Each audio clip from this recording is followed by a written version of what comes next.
Vivir conscientemente. Hay dos palabras que describen inmejorablemente lo que podemos hacer para aumentar nuestra autoestima, es decir, para generar más confianza en nosotros mismos y respetarnos más. Estas son vivir conscientemente. El problema es que esta frase quizá resulte demasiado abstracta para algunas personas, pues no se traduce de manera autoevidente en una acción mental y o física. Y si deseamos crecer, necesitamos saber qué hacer. Necesitamos aprender nuevas conductas, de modo que debemos preguntar, si tratáramos de vivir más conscientemente, ¿cómo y en qué aspectos actuaríamos de manera diferente? Solo con las conclusiones a que nos conduzca este libro responderemos por entero esta pregunta. Pero antes, veamos por qué el hecho de vivir conscientemente es la base de la autoconfianza y el autorrespeto. La mente es nuestro medio de supervivencia fundamental. Todos nuestros logros específicamente humanos son el reflejo de nuestra capacidad de pensar. Una vida llena de éxitos depende del uso adecuado de la inteligencia, es decir, adecuado a las tareas y objetivos que nos proponemos y a los desafíos con que nos enfrentamos. Este es el hecho biológico central de nuestra existencia. Pero el uso adecuado de nuestra conciencia no es automático, más bien es una elección. Tenemos libertad de obrar en pro de la ampliación o la limitación de la conciencia. Podemos aspirar a ver más o a ver menos. Podemos desear saber o no saber. Podemos luchar para obtener claridad o confusión. Podemos vivir conscientemente o semiconscientemente. O, para casi todos los fines prácticos, inconscientemente. Este es, en definitiva, el significado del libre albedrío. Si nuestra vida y nuestro bienestar dependen del uso adecuado de la conciencia, la importancia que le otorguemos a la visión, prefiriéndola a la ceguera, es el componente más importante de nuestra autoconfianza y nuestro autorrespeto. Será difícil que podamos sentirnos competentes en la vida si vagamos, en el trabajo, en el matrimonio, o en la relación con los hijos, en medio de una niebla mental autoprovocada. Si traicionamos nuestro medio fundamental de supervivencia, tratando de existir de forma irreflexiva, la impresión que nos formaremos de nuestros propios méritos queda perjudicada en la misma medida con independencia de la aprobación o desaprobación de los demás. Nosotros conocemos nuestros defectos, los conozcan o no los otros. La autoestima es la reputación que adquirimos con respecto a nosotros mismos. 1000 veces por día debemos elegir el nivel de conciencia en el cual funcionaremos. 1000 veces por día debemos elegir entre pensar y no pensar. Gradualmente, con el tiempo, adquirimos una noción de la clase de persona que somos, según cuáles sean las elecciones que hagamos, la racionalidad y la integridad que mostremos. Esa es la reputación a la que me refiero. Cuanto más inteligentes somos, mayor es nuestra capacidad de conocimiento. Pero el principio de vivir conscientemente sigue siendo el mismo, sea cual fuere el nivel de inteligencia. Vivir conscientemente significa conocer todo lo que afecta a nuestras acciones, objetivos, valores y metas, y comportarnos de acuerdo con aquello que vemos y sabemos. En cualquier situación, vivir conscientemente significa generar un estado mental adecuado a la tarea que se realiza. Conducir un coche, hacer el amor, escribir la lista del súper, estudiar un balance, meditar. Todo ello requiere estados mentales diferentes, distintos tipos de procesos psíquicos. En lo referente a cuestiones de funcionamiento mental, el contexto determina qué es lo adecuado. Vivir conscientemente significa hacerse responsable del conocimiento adecuado a la acción que estamos efectuando. Esto, sobre todo, es el fundamento de la autoconfianza y el autorrespeto. La autoestima, pues, depende no de las características con las que nacemos, sino del modo en que usemos nuestra conciencia, de las elecciones que hagamos con respecto al conocimiento, la honestidad de nuestra relación con la realidad y el nivel de nuestra integridad. Una persona de gran inteligencia y gran autoestima no se sentirá más adecuada a la vida o más merecedora de felicidad que otra persona con gran autoestima y una inteligencia modesta. Vivir conscientemente implica respeto por los hechos de la realidad, los hechos de nuestro mundo interior, así como los del mundo exterior, en contraste con una actitud equivalente a decir: si yo no quiero verlo o considerarlo, esto no existe.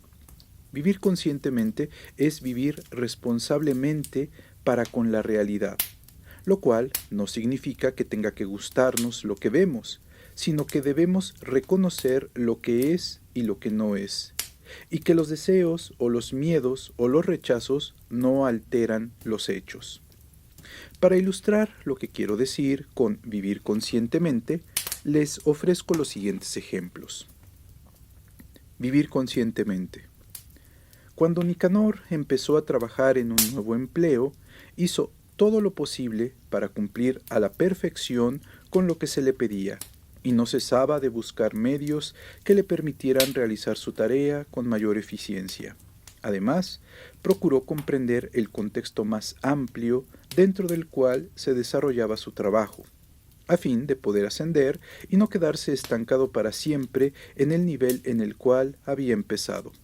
Su deseo básico era aprender y así seguir creciendo en confianza, productividad e idoneidad. Vivir inconscientemente.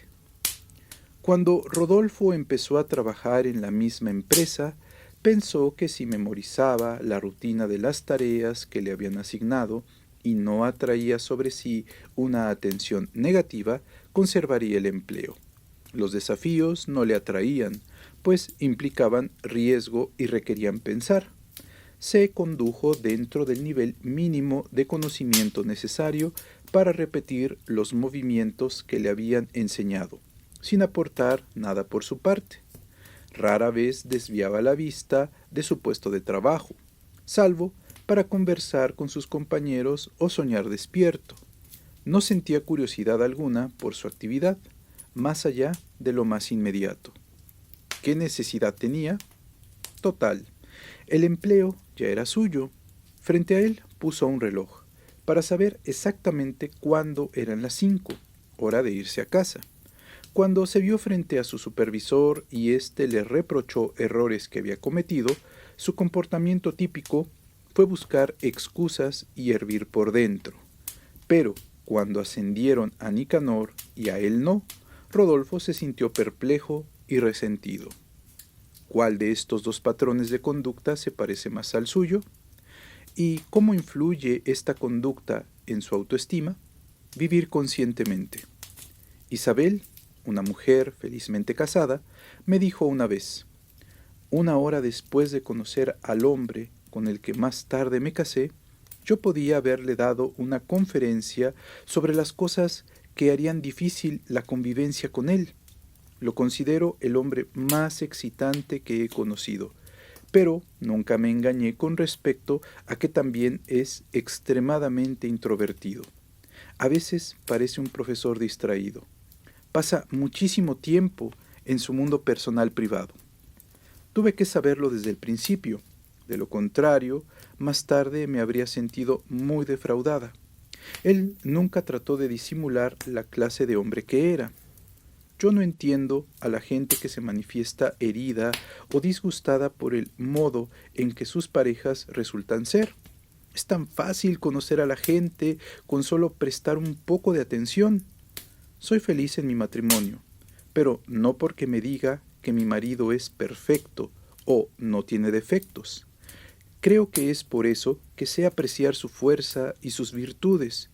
Yo estoy dispuesta a verlo todo. Vivir inconscientemente. Luisa, una mujer que vino a verme para la psicoterapia, me dijo en la primera sesión. Con los hombres tengo una mala suerte terrible. ¿Cuántas mujeres pueden decir que sus 3 últimos amantes les pegaban? No sé por qué pasan estas cosas. ¿Por qué tiene que sucederme a mí? Dios, ¿por qué a mí? En realidad, no puedo decir que me tomo el tiempo para conocerlos antes, ¿me entiende? Para mí, la inseguridad forma parte de la emoción, ¿no? Y después, cuando empiezan a sacudirme, me lleva una sorpresa tremenda. No puedo creer lo que está pasando. Bueno, creo que más o menos sabía, de algún modo, que me iban a traer problemas. Había señales, pero yo quería que las cosas salieran bien. Yo quería que cada uno de ellos fuera el hombre perfecto. Así que, aunque me enteraba de cómo habían tratado a otras mujeres, me decía, conmigo va a ser diferente. Me pregunto si las otras mujeres también se habrán dicho lo mismo. Mamá solía aconsejarme, fíjate antes de cruzar. Pero así, ¿qué diversión hay? A mí me gusta cerrar los ojos y caer, que sea lo que Dios quiera. Esa es mi filosofía. Si pudiera encontrar un tipo de hombre mejor. De más está decir que estas 2 mujeres representan los extremos de 2 actitudes opuestas. En sus relaciones personales, ¿qué actitud está más cerca de la suya? Vivir conscientemente. Cuando Rogelio era un niño, veía y oía muchas cosas que no entendía. Oía a su madre, que le aleccionaba sobre las virtudes de la honestidad, y luego, en muchas ocasiones, la oía mentirles a los vecinos. Veía que su padre miraba a su madre con odio, y unos instantes después le decía, sí, querida, tienes razón, te pido disculpas. Veía que los adultos casi nunca decían la verdad sobre sus sentimientos, que por lo general parecían desdichados y derrotados, aunque ello no les impedía pronunciar discursos sobre cómo tener éxito en la vida. Parecían preocuparse mucho más por lo que pensaban los otros que por lo que era correcto. Rogelio se sentía desanimado y a veces asustado por lo que veía, pero seguía mirando, seguía tratando de entender. Sabía que no quería ser como los adultos que lo rodeaban. Con frecuencia sentía la necesidad de tener a alguien a quien pudiera admirar sinceramente, pero no fingía admirar a la gente que conocía. Tenía impaciencia por crecer, para poder salir de allí y encontrar un camino mejor que el que le ofrecían los adultos que tenía a su alrededor. Mientras tanto, se decía, nada era más importante que mantener la claridad de su propio criterio y no rendirse a la desesperanza. Lastimado, golpeado, alienado de los que lo rodeaban, resistió, perseveró y al crecer descubrió amigos a quienes podía querer y admirar, y halló las posibilidades de llevar la clase de vida con la que había soñado de niño, cuando aún ni siquiera conocía las palabras para designarla. De adulto encontró esas palabras y la realidad. Vivir inconscientemente. Marcos vivía en un mundo parecidísimo al de Rogelio, pero muy pronto, en las primeras etapas de su vida, llegó a una conclusión diferente. Nebulosamente y sin palabras, decidió que ver demasiado es peligroso. Quería ser aceptado en su medio, quería que lo amaran, y eso le parecía lo más importante de todo. De modo que simulaba no darse cuenta cuando los adultos mentían o se comportaban de manera hipócrita o cruel, y así aprendió a imitar la conducta de ellos, hasta que llegó un día en el que le resultó tan natural como respirar. Al llegar a la adolescencia, se preguntaba qué había sido del entusiasmo que sentía de niño, pero enseguida apartaba de su mente falsos pensamientos. Cuando tenía ya 20 años, su padre le dijo un día, ¿tú crees que la vida es tratar de ser feliz? Por aquel entonces Marcos se hallaba tan confundido que sabía que no era necesario responder. Su padre, sencillamente, estaba afirmando algo obvio. A los 30 años, tomando una copa con sus amigos, Marcos decía, les diré cuál es el secreto de la vida, seguir adelante y no pensar. Así no se siente dolor. Todos lo consideraban un hombre normal, salvo sus asombrados hijos, que veían cierto vacío en su mirada, pero a los adultos les parecía un hombre como cualquier otro, y eso era lo que Marcos había querido siempre, y para conseguirlo había vendido su alma. ¿Puede usted relacionar la psicología de uno de estos dos hombres con la suya? Si es así, ¿qué es lo que eso le aclara? Vivir conscientemente. Adela era bioquímica y se dedicaba a la investigación. Había escrito varios ensayos muy respetados, en lo que desarrollaba una teoría que iba ganando gran cantidad de partidarios entre sus colegas. Más tarde, por un desconocido diario australiano, se enteró de unos descubrimientos experimentales que, si llegaban a verificarse, invalidarían por completo su teoría. Repitió los experimentos descritos, comprobó que en verdad su teoría era equivocada y publicó un artículo para dar a conocer esos resultados. Cuando un colega, menos honesto que ella, le preguntó por qué había elegido rectificar basándose en el titular de un periódico que no conocía a nadie, Adela lo miró como si no entendiera, lo cual no hizo más que enfurecer a su colega. Me interesa la verdad, le respondió. ¿Y qué es la verdad?, preguntó el otro, encogiéndose de hombros. Vivir inconscientemente. En este caso, consistiría en compartir la mentalidad del colega de Adela, sea cual fuere la profesión de uno. De estas dos actitudes opuestas respecto a la verdad, ¿cuál se parece más a la suya? ¿Y cuán coherente es usted? ¿Y cómo afecta ello a la imagen que tiene de usted mismo? Vivir conscientemente. En medio de una acalorada discusión con su esposa, Horacio se detuvo de pronto y le dijo: «Espera un momento, me parece que estoy a la defensiva, que en realidad no te estoy escuchando. ¿Podríamos dar marcha atrás, rebobinar un poco y volver a intentar entendernos? Veamos si puedo comprender lo que me dices». Vivir inconscientemente.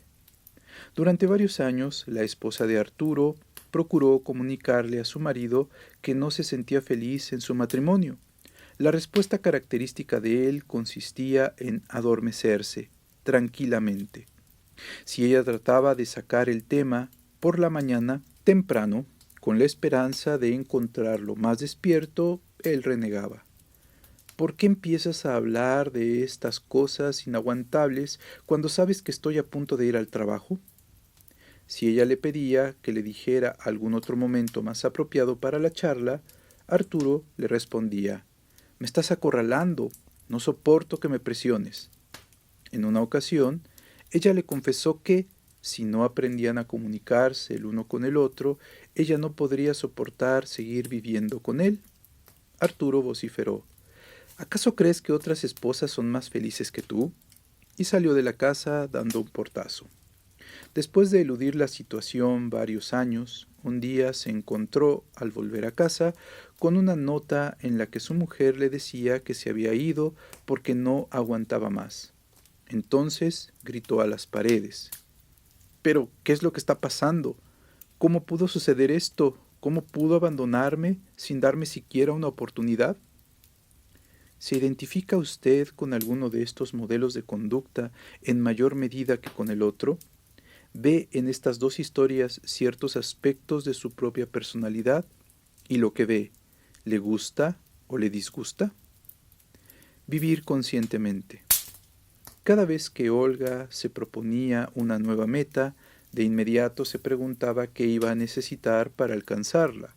Por ejemplo, quiso abrir su propio negocio y para ello preparó un elaborado plan de acción, con una serie de detalladas estrategias que le permitirían avanzar paso a paso en dirección al fin deseado. Luego empezó a actuar. No esperó pasivamente a que alguien le facilitara la realización de sus sueños. Si algo le salía mal, su respuesta típica era: «¿Qué es lo que olvidé?». Cuando se topaba con algún obstáculo, no buscaba culpas, sino soluciones. Consideraba que la responsabilidad era la causa de los efectos que ella quería. Cuando al fin alcanzó el éxito, no se sintió en absoluto asombrada por ello. Vivir inconscientemente. María estaba descontenta con su trabajo en una casa de modas y soñaba con abrir un negocio propio. Pero si sus amigos le preguntaban cómo haría para llevar a cabo con éxito ese propósito, ella respondía: ¿no sería estupendo? Cuando su jefe la reprendía por soñar despierta en las horas de trabajo y no atender bien a las clientas, ella se decía: es difícil concentrarse en cosas sin importancia cuando estoy pensando en mis propias ambiciones. Si una amiga le sugería que podía ser conveniente que mostrara más iniciativa en su empleo, ella respondía: ¿y por qué tendría que matarme trabajando para otro? Cuando su jefe le comunicó que ya no necesitaría sus servicios, María se sintió ofendida y traicionada. Se preguntó por qué algunas personas podían realizar sus sueños y ella no, y pensó: quizá tengo demasiados escrúpulos para triunfar en los negocios. Advertía vagamente que en su corazón crecía el odio, pero ella lo denominaba indignación ante la injusticia del sistema. Si usted conociera a dos mujeres de estas características, ¿con cuál tendría más cosas en común? ¿Cuál se le asemeja más? Puede ver las implicaciones que ello tiene en cuanto a su autoconfianza y su autorrespeto. Vivir conscientemente. Mercedes amaba a su marido, que era constructor, y cuando se enteró de que él estaba reduciendo la calidad de sus proyectos para abaratar los costos, de modo que rozaba los límites de lo inescrupuloso, se sintió muy mal. Sabía que la industria de la construcción atravesaba un mal momento y que la competencia era feroz, pero hasta entonces la preocupación por su propio trabajo le había impedido darse cuenta de lo inquieto que estaba su marido con respecto a su negocio. Mercedes le planteó el tema. Al principio él se mostró irritado y a la defensiva. Ella insistió, y entonces él vio que su esposa no le hablaba con hostilidad, sino con verdadero interés. Comenzó a abrirse más y más y a compartir con ella sus inquietudes y los motivos que lo llevaban a reducir la calidad. Aún así, durante la semana siguiente pasaron momentos difíciles. A veces perdían el control y se gritaban. No obstante, al final privaron la sensatez, el amor y el respeto mutuo. Él se comprometió a corregir las infracciones que había cometido y a volver a practicar en su trabajo la integridad que había demostrado en el pasado. Su mujer le ayudó a fortalecer su confianza respecto al modo de salir airoso. Después de soportar con éxito esta tormenta, el matrimonio se fortaleció. Si uno ama de verdad a alguien, dijo Mercedes, no permite que el miedo le impida desafiarlo, cuando eso es lo que exige la situación. Vivir inconscientemente. Susana no se sintió cómoda con respecto al futuro nuevo socio de su marido, Pablo, cuando éste lo llevó a cenar a su casa. Pablo poseía varios estacionamientos que en ese momento necesitaban capital, que era precisamente lo que ofrecía aquel hombre, a cambio de una parte del negocio. Para Susana, nada de lo que se habló en la mesa tenía sentido, y en ningún momento intentó aclararlo. Se dijo que el comercio es cosa de hombres, y que ella no tenía por qué pensar en eso. Sin embargo, le parecía, aunque vagamente, que el hombre había dicho que si bien en los papeles él sería el dueño mayoritario, a partir de ese momento, en la práctica el negocio seguiría siendo de Pablo. Después de todo, afirmó el hombre, yo no entiendo nada de estacionamientos. Susana advirtió que Pablo se veía inquieto, distraído y algo irritable cada vez que ella hablaba. Se dijo que el principal deber de una esposa es mantener la casa en orden y se quedó debidamente callada, sin prestar atención al resto de la charla. No dijo nada cuando Pablo firmó los papeles sin haber consultado con su abogado. Prefirió no pensar en ello. como prefirió no pensar mientras veía que despedían a un empleado tras otro, según las órdenes del nuevo socio, y contrataban gente menos experimentada sin consultar a Pablo. Prefirió no pensar ni hablar cuando vio que los ingresos de Pablo disminuían sin ninguna razón que él fuera capaz de explicarle. Prefirió no pensar ni hablar cuando un día Pablo llegó a su casa y le anunció que iba a declararse en quiebra. Era como si cada uno de esos golpes fuera una señal para cerrar aún más su conciencia. Por aquel entonces Susana lloraba mucho. En realidad lloraban los dos, pero ninguno hablaba o pensaba al respecto.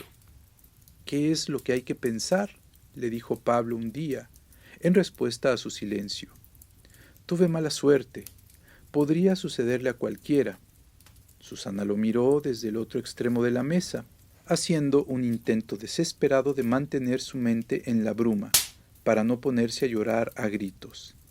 Pero se sentía traicionada, no tanto por su marido como por sus padres, que mucho tiempo atrás le habían dicho que si una mujer es complaciente y apoya a su marido y nunca se le opone, será feliz. Pero Susana no era feliz. ¿Por qué la vida me ha engañado?, se preguntaba con amargura. Quizá Pablo haga algo para salir de esto, se dijo. Ni ella ni Pablo se habían parado a pensar que la esposa y el marido deben reflexionar y hablar juntos sobre los temas de su vida común. ¿Puede hallar aspectos de usted mismo en alguna de estas dos mujeres? Si es así, identifique cuáles. ¿Le producen orgullo o tristeza? Vivir conscientemente. Cuando Rolando llegó a la edad de 42 años, sabía que había logrado los objetivos más importantes que se había propuesto. Gozaba de un matrimonio feliz, había alcanzado el éxito como médico y tenía 3 hijos a los que amaba y de los cuales se sentía orgulloso. Pero cada vez advertía más una vaga insatisfacción que crecía dentro de él, como si una parte desconocida de sí mismo tratase de enviarle una señal por medio de su mente consciente. Al principio solo pudo identificar una difusa sensación de añoranza. No la olvidó, sino que la observó. Poco a poco comenzó a recordar un sueño de su juventud largamente olvidado: escribir libros. Redujo sus horas de trabajo y sus compromisos sociales a fin de contar con más tiempo para explorar esos sueños y anhelos. En los primeros momentos le costó distinguir si representaban un deseo real o el residuo de una fantasía adolescente, pero sabía que tenía que averiguarlo, pues su vida y lo que había hecho con ella eran importantes. Comenzó a advertir que deseaba apasionadamente escribir obras de ficción y pronto se puso a trabajar en el esquema de una novela. 2 años más tarde la novela estaba terminada y 1 año y medio después la había publicado. Le fue más o menos bien, pero entonces Rolando sabía, ya sin ninguna duda, que eso era lo que quería hacer. Su segunda novela tuvo mayor éxito, y la tercera más aún. Dejó la medicina y se dedicó por completo a escribir. Su mujer le vio convertirse en un hombre más joven y más feliz. Sus hijos aprendieron una lección inapreciable. Respetemos nuestros deseos, respetemos nuestra propia vida. Estén siempre alerta a las señales interiores, les dijo Rolando. No actúen de modo impulsivo, presten atención. A veces una parte de nuestra mente está algunos años por delante en sabiduría con respecto a otra. Vivir inconscientemente. Rafael se aburría, psicólogo. Había comenzado a ejercer su profesión a los 28 años y ahora, a los 52, se preguntaba qué haría para soportar otros 20 años haciendo lo mismo. Realizaba sesiones individuales y de grupo y de vez en cuando seminarios para empresas. Ya no recordaba en qué momento había dejado de trabajar por placer y empezado a hacerlo únicamente por el dinero, pero sabía que hacía ya mucho tiempo que su ocupación no le proporcionaba satisfacción alguna. En aquellos tiempos transmitía emoción a sus pacientes, Ahora solo les ofrecía una sabiduría cansada y cínica. Se sentía un fraude y a menudo se sorprendía de que nadie más lo advirtiera. Solía ocurrirle de vez en cuando que acudiera a él algún paciente aquejado de los mismos problemas que él experimentaba, pero eso no le empujaba a pensar en su situación o a analizarla con alguien. Su pasatiempo y su evasión favorita era el tenis, y, con frecuencia, mientras un paciente le hablaba y él se aburría, soñaba con ese deporte. Su familia lo veía cada vez más apagado, aislado e irritable, hasta que un día se enamoró de una paciente 30 años más joven y se fue con ella a vivir en un ashram en Colorado, dirigido por un gurú indio que predicaba el amor libre y la experimentación con drogas, además de la absoluta sumisión a su voluntad, como medio para alcanzar la iluminación espiritual. El gurú le dijo que tanto pensar había sido la causa de sus problemas, y Rafael quiso creer que eso era lo cierto. Dos diferentes actitudes hacia la vida, la razón y la realidad. ¿Cuál está más cerca de la suya? ¿Y cuáles observa que son las consecuencias para su autoestima? Al considerar los ejemplos precedentes, analice los resultados que implica el hecho de vivir conscientemente, en contraposición a los que produce el vivir inconscientemente. Pensar, aunque resulte difícil, contra no pensar. El conocimiento, aun cuando sea un desafío, contra el desconocimiento. La claridad, se obtenga o no con facilidad, contra la oscuridad o la vaguedad. El respeto por la realidad, ya sea agradable o dolorosa, contra la huida de la realidad. El respeto por la verdad contra el rechazo de la verdad.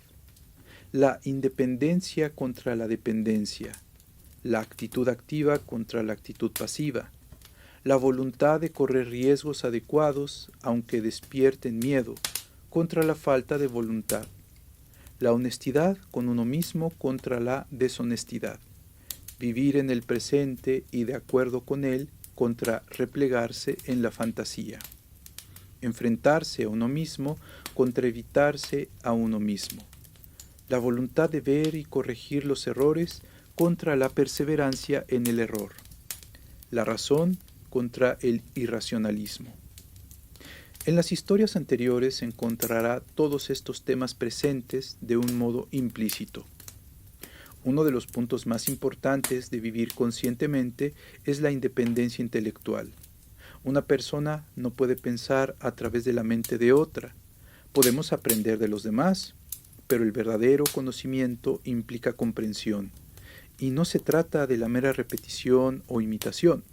Tenemos dos alternativas: ejercitar nuestra propia mente o delegar en otros la responsabilidad del conocimiento y la evaluación, y aceptar sus veredictos de manera más o menos incondicional. Por supuesto, a veces los demás influyen en nosotros de modos que no reconocemos, pero esto no altera el hecho de que existe una distinción entre los que tratan de comprender las cosas por sí mismos y los que no lo hacen. Lo decisivo a este respecto es nuestra intención, nuestra meta. Como política general, ¿intenta usted pensar por sí mismo? ¿Es esa su orientación básica? Hablar de pensar de forma independiente es útil, porque la redundancia tiene valor en términos de énfasis. A menudo, la gente llama pensar al mero reciclaje de las opiniones ajenas, no al verdadero pensamiento. Pensar con independencia sobre nuestro trabajo, nuestras relaciones, los valores que guiarán nuestra vida, es parte de lo que se quiere decir con vivir conscientemente. La independencia es una virtud de la autoestima. Al repasar los casos citados, tal vez usted desee preguntar: ¿acaso la gente que vive conscientemente no tiene ya una buena autoestima y la que vive inconscientemente carece de ella? ¿Cómo puede entonces vivir conscientemente ser la base de la autoestima? Nos encontramos aquí con lo que yo llamo el principio de la causalidad recíproca. Con ello quiero decir que las conductas que generan una buena autoestima son también expresiones de una buena autoestima. Y las conductas que son expresiones de una buena autoestima son también generadoras de una buena autoestima. Vivir conscientemente es a la vez causa y efecto de la autoconfianza y el autorrespeto. Cuanto más conscientemente vivo, más fe tengo en mi mente y más respeto mi valor. Cuanto más fe tengo en mi mente y más respeto mi valor, más natural me resulta vivir conscientemente. Esta misma relación existe entre todas las conductas que sirven de apoyo a la autoestima. Pensemos en las historias citadas. ¿Puede usted aislar las áreas de su vida en las que obra con mayor conciencia? ¿Y qué sucede con las áreas en las que obra con menor conciencia? Empleando como guía el material de este capítulo, escriba 2 listas. Es un excelente modo de profundizar su comprensión de qué significa para usted vivir conscientemente. Ahora, supongamos que usted identifica 3 áreas en las cuales reconoce que su nivel medio de conciencia es mucho menor de lo que debería ser. Trate de ver por qué le resulta difícil lograr en estas áreas un alto nivel de concentración mental. Luego, para cada una de esas áreas, escriba: la dificultad de permanecer plenamente consciente en esto reside en... Y luego, lo más rápido posible, sin censurarse o pensar, complete la oración empleando de 6 a 10 terminaciones diferentes. Luego, haga lo mismo con lo bueno de ser plenamente consciente en esto es. Luego siga con si yo permaneciera plenamente consciente en esto. Es probable que haga algunos descubrimientos esclarecedores. Ya con el solo hecho de efectuar este ejercicio, vivirá usted más conscientemente. Por último, reflexione un poco sobre el día de mañana y sobre los próximos 7 días de su vida. Considere cómo puede aplicar estas ideas a sus intereses diarios. Si, por ejemplo, decide ser más consciente en su trabajo, ¿qué es lo que podría hacer de manera diferente? Si elige ser más consciente en una o más de sus relaciones afectivas, ¿qué cambiaría en su conducta? Si desea desarrollar su confianza y respeto por sí mismo, comience ahora. Identifique 3 nuevas conductas dentro del ámbito de su trabajo y de sus relaciones, respectivamente, en las que pueda practicar esta semana, y comprométase a experimentarlas. Y siga trabajando durante los próximos 7 días y los siguientes para ampliar cada vez más su conciencia, paso a paso. En lo que concierne a elevar la autoestima, no evolucionamos a pasos de gigantes, sino comprometiéndonos en la acción a avanzar poco a poco, paso a paso, inflexiblemente, hacia un horizonte en constante expansión. No es que no puedan ocurrir adelantos y transformaciones extraordinarios. Esto puede suceder, pero no a aquellos que esperan con una actitud de vacía pasividad. Debemos actuar y debemos comenzar a partir del punto en que nos hallemos. Un pequeño movimiento en dirección a una conciencia más elevada abre la puerta a otro y a otro. No importa en qué punto empecemos, solo importa que asumamos la responsabilidad de comenzar.